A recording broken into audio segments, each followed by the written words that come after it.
What's going on, guys? Chunky back here on my channel. I'm probably the last person on the internet that's reviewed this game, but let's get into it. Far Cry New Dawn.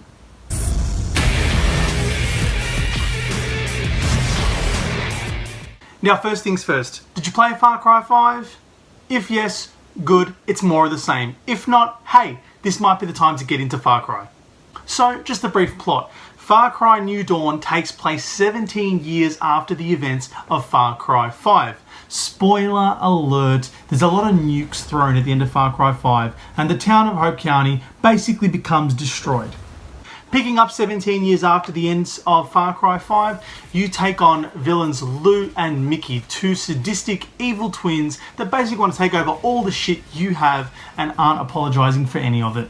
Now, basically, you're a hero that's slightly customizable that they refer to as the Captain. The Captain's basically the head of security on its way to a town called Prosperity that's basically going to rebuild most of civilization as we know it. Your town being in trouble from obviously the insane twins Lou and Mickey, you have to fortify the town, go out there, find specialists to bring back to craft weapons, vehicles, all that good stuff, and basically fortify the town of Prosperity. That's the story in a nutshell. Well, the main problem I had with Far Cry 5, it wasn't exotic, tropical, or insane enough to be considered a good Far Cry game. It was good in its own right thanks to some solid mechanics and a huge open world, but it wasn't Far Cry that I fell in love with. Far Cry 3 is basically my favourite game in the franchise. With that being said, what does New Dawn do different that made me like it more than Far Cry 5? It's smaller, it's not as detailed, it's not as open, and it's not even as long. Well, that's exactly why I loved it. Because the map is a lot smaller, it allows the story to be a lot more focused. You're not going to be carrying, your ass over thousands of kilometers just to get to a side mission or something to collect. Everything's pretty much nearby, and when you unlock fast travel, you'll realize that it's easy to traverse. Now, being a lot smaller and focused is a good thing for the story, and it's something that's a little bit undercooked. And what I mean by that is the story when it involves the villains is really good. It's a return to form for Far Cry because the villains are batshit insane. Now, the villain from Far Cry 5, John Seed, does make an appearance. I consider that more of a spoiler, so I'm going to focus on Lou and Mickey. Lou and Mickey remind me of us in Far Cry 3. They had a point, they had a goal, they were going about it the craziest way possible. Taking shit, taking names, kicking ass, not saying sorry for any of it. And I love it. It's what Far Cry should be. You should have these larger-than-life characters that don't care because it's such a good juxtaposition to the traditional hero that you are that you really want to take these guys down. And to top it off, the location, while it's still Hope County, the nukes and the sort of post-apocalypse landscape have changed things considerably. Colors and foliage and trees and the sky and the landscape is just bursting with a color palette that wasn't seen in 5. A lot of pinks and yellows and light blues and this neon highlight colors. It just adds to the insanity, and being over the top is what I love the most about Far Cry, and it's back here in spades. Now, much like Far Cry 5, there are a few things that do work. The mechanics, be it shooting and driving, are still incredibly functional. One of the best things about Far Cry 5, the open map provided a lot of random encounters with the enemies in this game, the highwaymen, basically soldiers of Lou and Mickey, that turn into some real blockbuster moments outside of the missions, something that you really can't prepare for, but enjoy nonetheless. Now, like I said before, the story is more focused when it is focusing on the villains. The story is broken up into 3 parts. Basically, the 2 things you'll be doing is basically facing off against the villains multiple times and finding specialists throughout the map to bring back to your camp and enhance the town of Prosperity.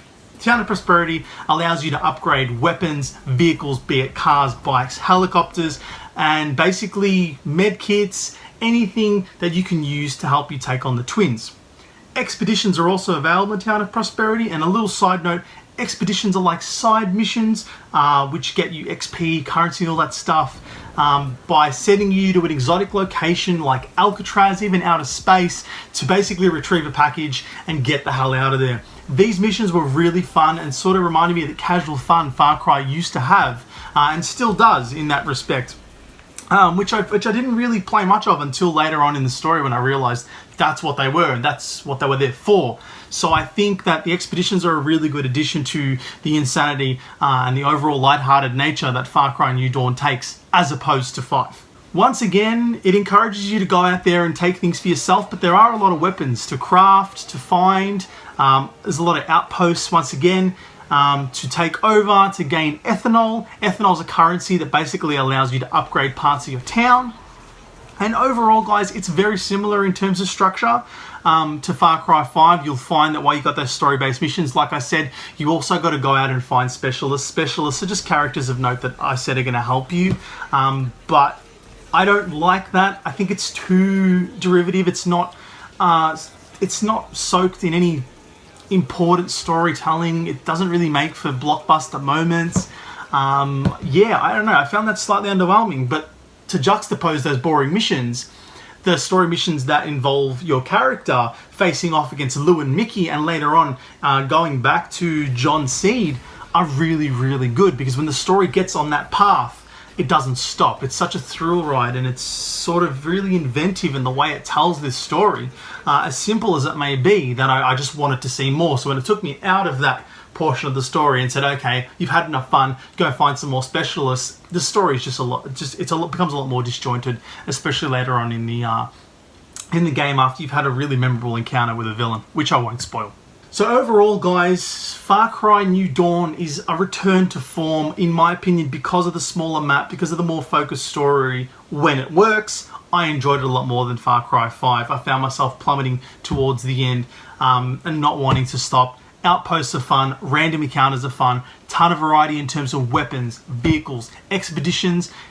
Bring back that sort of casual fun that Far Cry 3 really gave me. And overall, guys, the villains, Lou and Mickey, total insanity, remind me of Vaas. John Seed's story is carried on here. It's a definitive end to the Far Cry 5 story. And overall, guys, it's a beautiful color palette that takes me back to Far Cry 3. So really, for that reason, I can't complain. Far Cry New Dawn is a solid play. I keep coming back for more. Now that I'm finished with it, I'm totally glad that I played it. So I recommend picking it up if you're a Far Cry fan. And yeah, like I said, the last person on the internet to review this, so I thought, why the hell not? Let's just go ahead and do it. So I'm back, guys. Reviews are here to stay, and thank you so much for watching, guys. If you liked the video, leave a like. If you didn't like it, hey, thumbs down, that's cool too. If you want to say anything about Far Cry New Dawn, the Far Cry franchise, comment down below.